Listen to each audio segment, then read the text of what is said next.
भट्टाचार्य भैया से कि आप भी हमारे अपर आयुक्त महोदय का माला पहनाकर स्वागत और अभिनंदन करें। हमारे बीच रमेश भैया, मैं चाहूंगा आप भी आदरणीय अपर आयुक्त महोदय का माला पहनाकर स्वागत और अभिनंदन करें। मनोज भैया, आप भी हमारे मुख्य अतिथि महोदय का माला पहनाकर स्वागत और अभिनंदन करें। हमारे संरक्षक महोदय, आप भी हमारे मुख्य अतिथि महोदय का माला पहनाकर स्वागत और अभिनंदन करें। और जोरदार तालियां बजनी चाहिए मित्रों। ये बड़ा खुशी का मौका है कि हमारे बीच में हमारे शहर के सबसे प्रतिष्ठित अधिकारी के रूप में हमारे बीच में जगह बनाते हुए हमारे बड़े भाई के रूप में सुभाष दुबे जी हमारे बीच में मौजूद हैं। मैं चाहूंगा माला अर्पण के कार्यक्रम में हमारे अध्यक्ष जी का माला पहनाकर, ईश्वर सिंह जी, आप हमारे अध्यक्ष जी का माला पहनाकर स्वागत और आपका भी अध्यक्ष जी का माला पहनाकर स्वागत और अभिनंदन हो। सभी हमारे हैं। आप देव भट्टाचार्य जी से, जितन जी, आप हमारे देव भट्टाचार्य जी का भी माला पहनाकर स्वागत और अभिनंदन करें।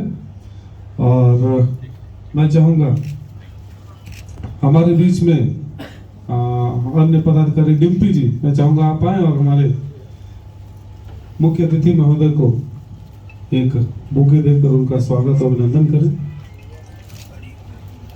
हमारे बीच बहल जी हैं, मैं चाहूंगा आप भी यहाँ आए और हमारे मुख्य अतिथि को बुके देकर सम्मानित करें। ब्रिजवाणी जी, आप आए, बुके देके रमेश जी का स्वागत करें। और सुजीत जी, आप आए, बुके देके मनोज मंडीसिया जी का स्वागत करें। और एक बुके देके हमारे, अब मैं चाहूंगा कि हमारे जितने भी शाखा के अध्यक्ष हैं, संजय जी आप आए, गुलाब देकर मुख्य अतिथि का स्वागत करें। जो भी हमारे शाखा के ये संजय जी आ रहे हैं और इनके पीछे सत्य प्रकाश जी हैं, उड़ाका दल के अध्यक्ष, आप युवा के अध्यक्ष हैं। इनके पीछे साहिद जी हैं, ये साहिद जी अल्पसंख्यक के अध्यक्ष हैं। इनके पीछे संतोष जी हैं, ये IT सेल के अध्यक्ष हैं। और इनके पीछे आनंद जी हैं, न्याय मंच के अध्यक्ष हैं। और जय नहलानी जी हमारे युवा काशी स्कूल के अध्यक्ष हैं। और तुलसियान जी, आप भी आइए। आपके पिताजी गौरी शंकर तुलसियान जी 70 साल तक सेवा की है, अब ये कर रहे हैं। संजीव राय जी, आप भी आइए। और जो छूट जाए ध्यान से, आप डम्पी जी आपका हो गया? अच्छा। और महिला अध्यक्ष आई, महिला अध्यक्ष आप आइए, आपके लिए बुके है, आप बुके देके स्वागत करिए क्योंकि आप मजबूत महिला हैं। और आप राजेंद्र जी, इंद्रजीत सिंह जी गंगा जमुना ट्रांसपोर्ट से, मैं चाहूंगा आप भी आए और फूल देकर स्वागत करेंगे। आप आए? अच्छा। और कौन? सुजीत जी, आप भी आए। प्रकाश जी, आप भी आए। रोहनिया व्यापार मंडल के अध्यक्ष, आप भी आए। बाकी लोगों से मेरा निवेदन है, जो लोग स्वागत कर चुके वो अपने स्थान पर बैठे और कार्यक्रम अपने मूर्त रूप में आए। सालनी जी, आप भी आइए, पूर्वांचल की उपाध्यक्ष। और कोई है?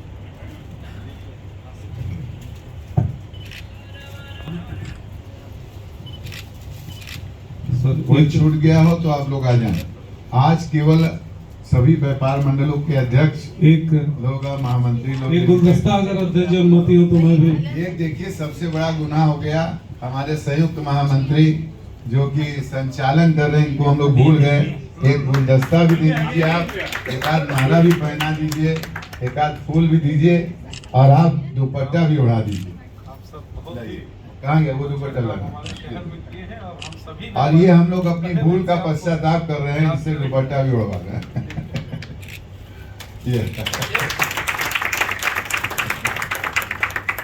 ट्रैफिक पे लाल बत्ती लग जाती है तो वहीं ट्रैफिक हम बरसात में भी रुक जाते हैं। उसी तरह हमारे जीवन में भी समस्याएं आती है लाल बत्ती की तरह। लेकिन अगर हम धैर्य से काम लेते हैं उस समस्या से, तो थोड़े देर में, कुछ दिनों में वो हरी हो जाती है और हमारा काम चलता है। उसी तरह हमारे जीवन की समस्याएं भी, अगर हम उसको यह समझ लें कि हम अभी लाल बत्ती है, अभी हमको रुकना है, और अब हम हरी हो गई है, अब हमको चलना है। तो जीवन का यही चक्र है, यही समस्या है, और इसी समस्याओं से हम रूबरू होते रहते हैं। धन्यवाद। जय व्यापारी, जय व्यापारी। धन्यवाद रमेश भैया, हमारे बीच में आपने जो बातें रखी सर के लिए हम सभी के अति प्रिय। जब हमें छोड़ के जाते हैं तो थोड़ा दुख होता है, लेकिन एक आशा की किरण ये है कि हम सभी वापस, ये बाबा की नगरी यहाँ जो जाता है वापस एक बार जरूर आता है, और आप और उच्च अधिकारी बन के हमारे बीच में जरूर आएंगे और आपकी कार्यशैली से सभी प्रभावित हैं। अगले वक्ता के रूप में हमारे बीच वाराणसी व्यापार मंडल के संरक्षक के रूप में आदरणीय जगदीश जी हैं। मैं चाहूंगा आप वहीं से हमें कुछ अच्छे शब्दों से अनुग्रहित करें। आदरणीय अपर आयुक्त सुभाष चंद्र दुबे जी, वाराणसी व्यापार मंडल के अध्यक्ष अजय सिंह बग्गा जी, मंच पर उपस्थित सभी सम्मानित पदाधिकारीगण और वाराणसी के भिन्न भिन्न, सर्वविदित है, बहुत पहले से है कि बग्गा जी का नेतृत्व रहा है और हमारा इनका साथ, हम लोगों का साथ दे, इसी बात को लेकर के हम विराम देते हैं अपनी वाणी को। जय हिंद, जय व्यापार। धन्यवाद संरक्षकों को। अभी कुछ देर पहले हम लोग परिचर्चा कर ही रहे थे कि ऐसा बड़ा कम मौका मिलता है कि हम लोग शासन प्रशासन में बैठे हुए अधिकारियों का इस तरीके से सम्मान करें, क्योंकि अभी तक जो होता है वो 36 का आंकड़ा ही व्यापारी और प्रशासन में होता है, और ऐसा बड़ा कम वो कुछ ऐसे हमारे बीच में अधिकारी आ जाते हैं जिनकी छवि हमारे दिल में एकदम उलट हो जाती है। तो हम एकदम मतलब वो खुशी होती है कि हमारे बीच में हमारे ऐसे अधिकारी, जाबाज अधिकारी भी हैं जो हमारे परिवार के सदस्य की तरह लगते हैं, हमारे अपने लगते हैं, जिनसे हम कोई भी समस्या अपनी बता सके और वो निश्चित रूप से उसका सही निराकरण करते हैं। ऐसे प्रसिद्ध हमारे सामने अधिकारी बहुत ही कम आते हैं, और उनके लिए हम हमेशा उनके उज्जवल भविष्य की कामना ही करते हैं। हमारे बीच में अगले वक्ता के रूप में तेज तर्रार वाराणसी युवा के अध्यक्ष के रूप में संजय गुप्ता हो, और हम चाहते हैं, बाबा भोलेनाथ से ये कामना करते हैं कि सर आप यहाँ से जाइए और सीधे लखनऊ में जाइए, और साल 2 साल में हम डीजीपी आपके रूप में आप लोग देखें। बस हमारी यही मानना है, आपसे भगवान से यही अरदास है कि आपको अच्छी से अच्छी तरक्की दे और हम वहीं पे पहुंचे। जय व्यापारी, जय व्यापार। धन्यवाद। बनारस से निकली हुई आवाज बड़ी दूर तक जाती है, और वो काशी की नगरी, हर प्रत्येक व्यक्ति कण कण में यहाँ भोले शंकर निवास करते हैं, और कहीं न कहीं से भोले शंकर के रूप में ये आशीर्वचन निकल रहे हैं। और मुझे, हम लोगों को सबको यहाँ यकीन है कि जो बातें यहाँ हुई वो अक्षर सत्य होंगी कभी न कभी। पूर्वांचल महिला अध्यक्ष देर से आई हैं, आप भी बुके लेके मुख्य अतिथि जी का सामान बढ़ाएं, स्वागत करें। आइए फटाफट आइए। अब रामनगर इंडस्ट्रीज के अध्यक्ष देव भट्टाचार्य जी चाहते हैं कि हम भी 2 मिनट बोल लें। पहले तो बोले ही हैं, फिर भी चाहते हैं, तो भाई 2 मिनट इनको मिलना चाहिए। लोगों की मदद करने के लिए हर समय आप खड़े हो जाते हैं, छोटे से छोटे बच्चे से लेकर के खाने के स्टॉल से, ऐसा देखना बड़ा अद्भुत रहता है। आईएएस तो बहुत हो जाते हैं, लेकिन आपके जो इस तरह के कार्य करने वाले हैं वो आईपीएस से जब रिटायर भी करेंगे तो भी बनारस शहर या जहां जहां नौकरी किया वो उनको जय जयकार करता है। चीफ सेक्रेटरी थे पहले आलोक रंजन साहब, उनसे भी होता है, वो भी सबकी मदद करते थे और पूरी ईमानदारी से करते थे। आज भी लोग उनको याद करते हैं आफ्टर रिटायरमेंट। तो यही मैं आपको ये भी कहना चाहूंगा कि इंडस्ट्रियल एरिया रामनगर पूरे उत्तर प्रदेश में 800 करोड़ रुपए के रेवेन्यू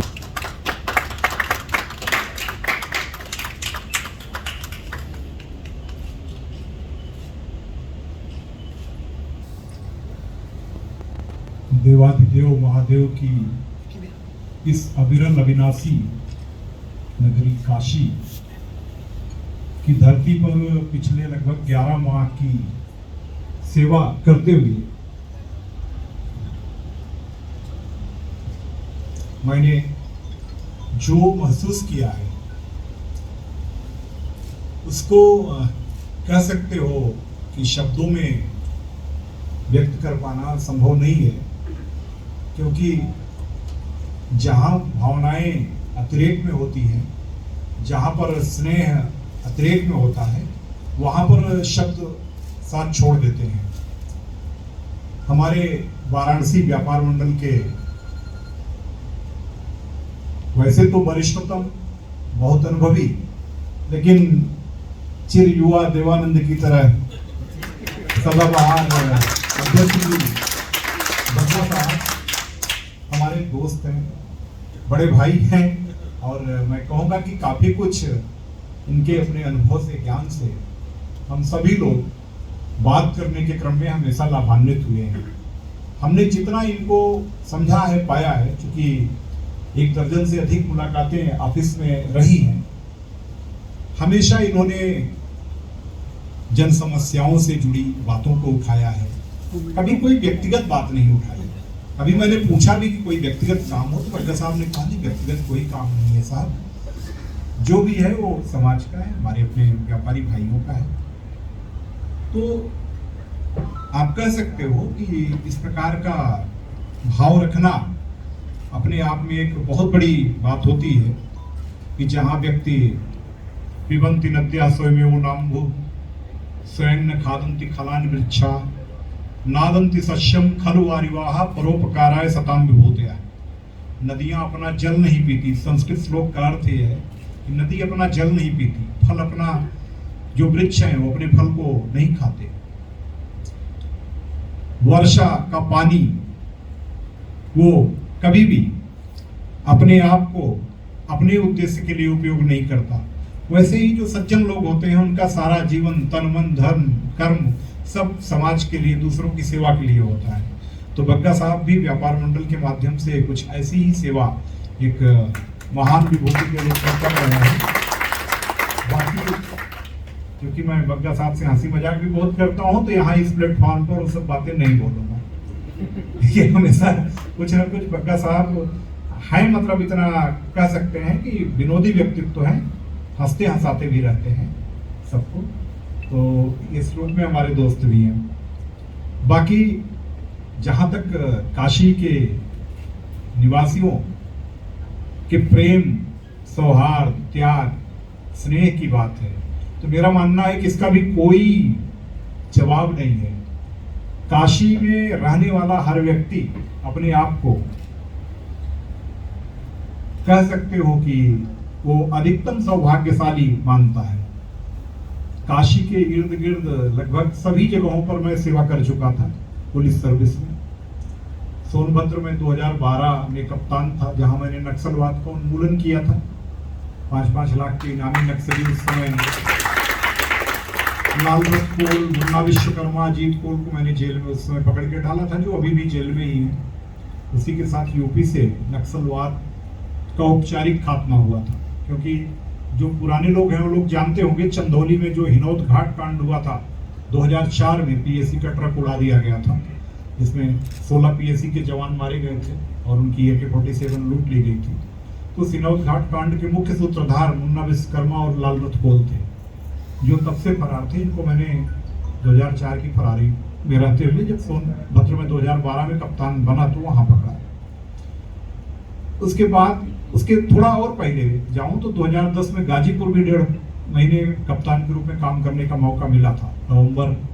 20 नवंबर 2010 में, मतलब 12 नवंबर 2010 है तारीख से लेकर 31 दिसंबर 10 तक, लगभग 48 दिन। आजमगढ़ रेंज का मैं DIG यहाँ आने के पहले था ही, 1.5 साल लगभग वहाँ भी काम करने का भरपूर मौका मिला।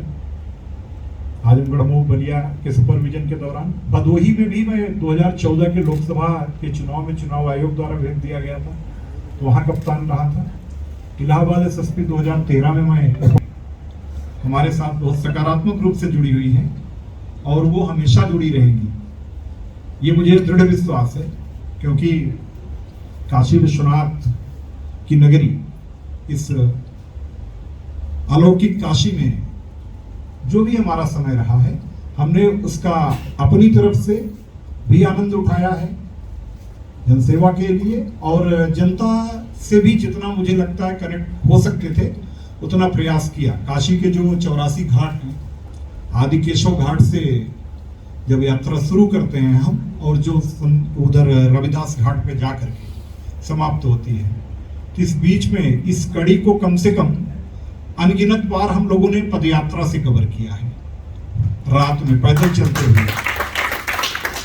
हमें बहुत अच्छा महसूस हुआ कई बार कि अगर रास्ते में चलते हुए कभी सिविल ड्रेस में रहते हुए भी कोई लड़के या लड़कियां, बच्चे ठिठक करके अचानक पूछते थे कि आप सुभाष सर हैं? तो मैं पूछता था हाँ बेटा बताओ। तो वो थैंक्स कभी देते हुए अपनी बात रखते थे कि हम BHU के स्टूडेंट हैं, या हम 80 के आसपास रहते हैं, या दशाश्वमेध के पास रहते हैं। विशेष करके जो रविदास घाट से लेकर और उधर बदायनी घाट के बीच में, हरिश्चंद्र घाट के बीच में बहुत सारे कुछ ऐसे हुए दिग्भ्रमित युवा या कहीं के बाहर के आए हुए कुछ लोग, कभी कभी जो शराब पी करके वहाँ पे उधम करते थे या शराब पीने लगते थे, तो उन लोगों का यही हमेशा कहना होता था कि सर वो बंद हो गया है, जब से आप आए हैं उधर घूमते हैं सब लोग गायब हो गए हैं। अच्छा लगता था कि जब कोई आपकी किसी ऐसी एक्टिविटी को कॉमन आदमी नोटिस करता है जिससे समाज पर, सामान्य लोगों पर अच्छा प्रभाव पड़ता है। 80 घाट अभी कल घूमने गए थे अंतिम बार हम, बहुत सारे वहां पर ऐसे लोग मिले, अच्छा लगा उनकी बातें, उनकी भावनाएं जानकर कि साहब ट्रांसफर हो गया, जा रहे हैं। तो मैंने कहा हाँ ये तो चलता रहता है, कब आएंगे? कहा फिर आते रहेंगे भाई, काशी में तो हर कोई स्नान ध्यान के लिए आता रहता है। बाबा विश्वनाथ की नगरी में कम से कम दर्शन के लिए ही मौका मिलने पर कोई छोड़ता नहीं है। तो उनकी भावनाएं कि सर हमें आपसे कोई और मतलब नहीं था, हमारा कोई ऐसा मतलब नहीं हम आपसे कुछ चाहते हैं, बस आप आते थे, अच्छा लगता था, देखते थे कि पुलिस वाले यहाँ पर हम लोगों के साथ भैया चाचा चाची का के बेटा का के बात करते थे, तो हमारा डर अपने मन से उस रूप में निकल गया था कि पुलिस वाले भी हमको परिवार का सदस्य मान करके बात करते हैं। बस यही चीज हम लोगों को अच्छी लगती थी। तो मेरा मानना है कि अपना अणु मात्र प्रयास, एक कण मात्र प्रयास अगर समाज में सकारात्मकता बढ़ाने में हम आप कर सकें तो वही हमारी आपकी सफलता है। यहाँ बैठे हुए बहुत सारे लोगों से मैं मिला भी हूँ, बहुत लोगों से नहीं भी मिला हूँ, लेकिन मैं हमेशा यही कहूँगा कि हम सभी के ऊपर ये बात लागू होती है कि आप व्यापारी बाद में हैं, एक अच्छे नागरिक, अच्छे इंसान पहले हैं, एक अच्छे मनुष्य पहले हैं। हम पुलिस ऑफिसर बाद में हैं। 20-25 साल कोई सिपाही मान लो 20 साल में बना होगा, हम 25-26 साल में बने होंगे, कोई और कम ज़्यादा में बना होगा एज में पुलिस ऑफिसर। उसके पहले क्या थे? Common man. और रिटायरमेंट के बाद भी क्या होंगे? Common man. तो बीच का जो रोल है, मैं इसको ऐसा मानता हूँ कि आपको जो जैसे रंगमंच का एक पात्र कभी भी मंच पर अपने रोल से दर्शकों को प्रभावित करने का प्रयास करता है अपने कार्य से, जो क्षणिक होता है स्टेज पर 2 घंटा 3 घंटा 1 घंटा, वैसे ही जो लोग जॉब में हैं उसको एक विस्तृत आयाम में देखें तो एक रंगमंच है। उस समय आप वही कार्य आचरण करें जिससे दर्शक प्रभावित हो और दर्शक महसूस करें कि हाँ आप उनके लिए हैं। मानव जीवन में हम लोग देख लें तो हम सभी लोग संसार रूपी, हम तो दर्शन शास्त्र के विद्यार्थी हैं तो उस रूप में कहेंगे, ये उदाहरण हमने छोटे से शुरू किया रंगमंच से, उसको मैं दर्शन पे समाप्त कर रहा हूँ कि ये संसार रूपी जो रंगमंच है, हम सभी लोग जो भी जिम्मेदारी पाते हैं, बग्गा साहब मान लीजिए व्यापार मंडल के अध्यक्ष के रूप में सेवा कर रहे हैं, हमारे बगल बैठे हुए भाई साहब वो इंडस्ट्रियल एरिया आरामनगर का वहाँ का अपना प्रभार संभाल रहे हैं, आपके बीच में बैठे हुए बहुत लोग समाज सेवा, अपने स्वजनों की सेवा, व्यापारियों की समस्याओं को सॉर्ट आउट कर रहे होंगे, अपना काम परिवार का, देश का, समाज का हमेशा कर रहे होंगे। तो सब लोग इस संसार रूपी रंगमंच के भिन्न भिन्न पात्र हैं। और कौन है डायरेक्टर इस संसार रूपी रंगमंच का? देवाधिदेव महादेव, काशी में तो काशीवासी इसको सगर्भ कह सकते हैं, क्योंकि जो त्रिदेव की धारणा है ब्रह्मा विष्णु महेश की, उसमें शिव को क्या रोल प्राप्त है? संसार के संहारकर्ता के रूप में। विष्णु को पालन करता, सृजन करता का रोल ब्रह्मा का, पालन करता विष्णु का और संहार करता शिव को। यही तीनों त्रिदेव मिलकर के पूरी सृष्टि कर देते हैं। तो हमारा कहना यह है कि जो संसार रूपी रंगमंच है, उसमें जो भी त्रिदेव के द्वारा हमें रोल दिया गया है, ब्रह्मा विष्णु महेश के द्वारा, उसको आप अच्छे तरीके से अभिनीत करें, ताकि जब आप इस रंगमंच से हटें, तो जैसे हम जब नाटक देखते हैं तो नाटक में जो पात्र सबसे अधिक प्रभावित करता है, चाहे जो भी उसका रोल रहता है, आप उसकी प्रशंसा करते हैं। तो ऐसे संसार रूपी रंगमंच को अगर पूरा एक इस रूप में, इस रोल में देखें, तो ऐसा कार्य आचरण करें कि जो दर्शक हैं हमारे आपके इस जीवन की स्वर्णिम बेला से विदाई के बाद, वो आपके रोल की तारीफ करें, आपके कार्य आचरण की, आपके इस इहलोक गमन के बाद भी हमें सब तारीफ करें। प्रयास यही होना चाहिए हर आदमी का। मुझे लगता है हर आदमी करता भी है थोड़ा बहुत अपने हिसाब से। बाकी तो मनुष्य बहुत मामलों में परिस्थितियों का दास होता है, ऐसा भी लोग कहते हैं, लेकिन मेरा मानना है कि मनुष्य परिस्थितियों का दास होता है, कुछ हद तक सही है। परिस्थितियां मनुष्य का दास हो जाती हैं अगर मनुष्य तय कर ले, क्योंकि मानो जब जोर लगाता है पत्थर पानी बन जाता है। बहुत पहले ही हमारे यहाँ दिनकर जी ने लाइन कही है, बहुत मार्मिक लाइन है, कि यानी कि जब हम जो काम करना चाहें उसे कर लेते हैं। जैसे जो लोग किसी रूप में शॉर्टकट से आगे बढ़ना चाहते हैं, हम सभी लोगों के लिए समझने की बात है। मतलब आप उसमें, जैसे हम लोग पेट्रोलिंग करते थे, तो पेट्रोलिंग का फायदा बग्गा साहब से पूछेंगे तो बग्गा साहब कहेंगे कि साहब पेट्रोलिंग का फायदा ये है कि मान लीजिए हमारे व्यापारी बंधु भी वहां हैं और सब, वो तो चोर चक्के वहां डरेंगे पुलिस की मौजूदगी से। ये तो उसका बड़े स्तर पर लाभ था।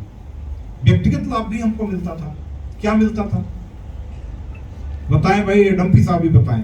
डंपी नाम है, तो जैसे डंपी साहब का पेट ज्यादा तो नहीं है, काम भर का है, तो जैसे पेट्रोलिंग अगर लगातार कर रहे थे हम, तो उसका हमको भी अपना पेट को कम रखने में, जो डॉक्टर के पास न जाने में, बचने में काफी लाभ होता था। तो हमारा मानना है कि लाभ तो हमें भी हो रहा है इंडिविजुअल, आप लोगों से प्यार, प्रशंसा, स्नेह मिल रहा है, वो भी लाभ ही है, लेकिन व्यक्तिगत रूप से भी आपको शारीरिक लाभ भी हो रहा है। और यही लाभ जब लॉन्ग टर्म में देखेंगे तो समाज को भी लाभ दे रहा है, राज्य को भी लाभ दे रहा है, हर किसी को दे रहा है। तो कार्य हमेशा ऐसा होना चाहिए कि जिससे हर किसी को लाभ हो। अब उचित क्या है, अनुचित क्या है, इसकी बस सिंपल परिभाषा 2 लाइन में बताते हुए मैं बात समाप्त करूंगा। हम सभी लोग सोचते हैं कि जो हमारे लिए, किसी के लिए उचित लगता है, दूसरे के लिए अनुचित लगता है। अगर हम शॉर्टकट से कोई चीज पाना चाहते हैं तो हमको ये लगता है कि हम भले इसको पाले, बाकी सब लोग लॉन्ग कट से पावे, मतलब सही तरीके से। लेकिन मेरा मानना है कि यहाँ पर हम गलत होते हैं। क्यों? क्योंकि उचित और अनुचित की परिभाषा बड़ा स्पष्ट है कि आत्मना प्रतिकूलानि परेशान न समाचरे।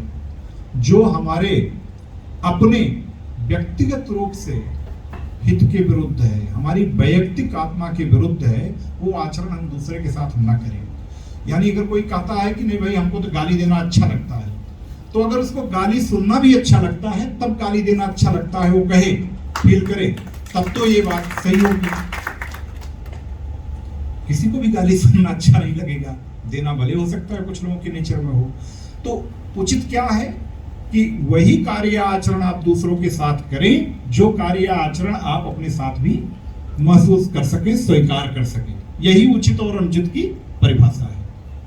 इस परिभाषा पर अगर हम लोग रहते हैं तो कभी कोई चीज गलत नहीं होती। बाकी जो वाराणसी व्यापार मंडल की तरफ से बग्गा साहब को मैं याद दिलाना चाहूंगा, मैं आया था अगस्त में, आपको याद भी होगा क्योंकि स्मृतियां बग्गा साहब की बहुत तेज हैं, बहुत पीछे तक जाती हैं स्मृतियां। तो इन्होंने एक कार्यक्रम रखा था मेरे आने के पहले ही हफ्ते में, वो भी किसी जगह पर था, क्योंकि जहां कार्यक्रम किया था वहां भी इन्होंने अपना सम्मेलन किया था और व्यापारियों की समस्याओं से संबंधित ज्ञापन भी दिए थे। मैंने उस दिन भी कहा था कि हम लोगों के दरवाजे आप लोगों के लिए तो हमेशा खुले ही रहेंगे। वैसे हम तो विश्वास करते हैं कि कॉमन मैन के लिए भी, जो बग्गा साहब बहुत बार हमारे पास बैठे हैं, उस चीज को महसूस करते होंगे कि मेरे पास कोई बिना सिफारिशी भी कोई आता है तो हम उससे उतना ही प्यार स्नेह से बात करके देखते हैं, क्योंकि हम हर इंसान में वीआईपी देखते हैं। मेरा मानना है हर इंसान वीआईपी होता है। कैसे होता है? क्योंकि दर्शन का विद्यार्थी होने के कारण मैं भटक जाता हूं, क्योंकि जब तक हमारी अपनी व्यक्तिगत चेतना है तभी तक हमारे लिए दुनिया है। हमारे लिए दुनिया तभी तक है जब तक हमारा अस्तित्व है। वैसे ही सामने वाले के लिए भी दुनिया तभी तक है जब तक उसका अस्तित्व है। नहीं तो फिर अगर वो नहीं रहा तो उसकी नजर में तो दुनिया नहीं रही ना। तो मतलब आप सामने वाले को जितना ज्यादा उसके आत्मसम्मान का बोध करा करके बात करेंगे, मुझे लगता है कि उतना ज्यादा वो सकारात्मक महसूस करेगा, उतना ज्यादा ही उसकी समस्याएं भी समाप्त होंगी और वो आगे के लिए अपना सकारात्मक योगदान देगा। जो भी समस्याएं बग्गा साहब ने उसमें बताई थी, मैं सम्मेलन की बात कर रहा हूँ, उसके बाद मैंने यही कहा था कि कभी आपको ऐसा महसूस नहीं होगा। हमें आज खुशी है कि आज जाते समय भी बग्गा साहब का प्यार और स्नेह उससे ज्यादा बढ़ा है, आपकी टीम का ज्यादा बढ़ा है। यही हमारी मतलब कह सकते हैं कि उपलब्धि है, सफलता है। पुलिस ऑफिसर के रूप में ही नहीं, एक इंसान के रूप में मैं कहूँगा, क्योंकि हो सकता है कि बहुत सारी चीजें ऐसी होती हैं कि मानवीय सीमाएं होती हैं, आप अपने दायरे में बेस्ट करते हो, लेकिन मानवीय सीमाओं के दायरे में रह करके आप अपना अगर सर्वोत्तम करते हो तो इस चीज को सामने वाला भी महसूस करता है। और यही जीवन में सबसे बड़ी सफलता है कि जाते समय उसी स्नेह भाव से एक दूसरे को हम लोग याद करें। किसी ने कहा है, बहुत अच्छी मार्मिक लाइन है कि हम कितना जीवित रहे, हम कितना जीवित रहे इसका नहीं महत्व, हम कैसे जीवित रहे यही तत्व अमृत। और कहाँ कितने दिन कैसे रहता है ये ज्यादा मैटर करता है, वो कितना समय रहा ये नहीं मैटर करता, रहता कैसे है वो मैटर करता है। तो ये तो एक सामान्य प्रक्रिया है, हम लोगों का जॉब में चलता रहता है, लेकिन जो 10 महीना 20 दिन के इस पीरियड में काशी वासियों का स्नेह प्यार में पाया, उसके लिए मैं सदैव ऋणी रहूंगा, सारे काशी वासियों का ऋणी रहूंगा। और बग्गा साहब और उनकी टीम को भी मैं भरोसा दिलाता हूं कि मैं जहां भी रहूंगा, आप लोग जब भी जहां भी हमें कहेंगे, जहां भी मिलेंगे, हम हमेशा आपके साथ, आपकी टीम के साथ सकारात्मक कार्य में हमेशा खड़े रहेंगे और ऐसे ही आप लोगों का प्यार स्नेह सदैव बना रहे। बस दो लाइन मैं हमेशा, दिनकर जीवन में आना जाना तो लगा रहता है, इसलिए हमेशा हमको वर्तमान को पकड़ करके अच्छा प्रयास करना चाहिए। हर किसी को इससे भी महान है अगर संभाले हम उसे जो वर्तमान है। वर्तमान में हम हमेशा अच्छे रहें। नमः पार्वती पते।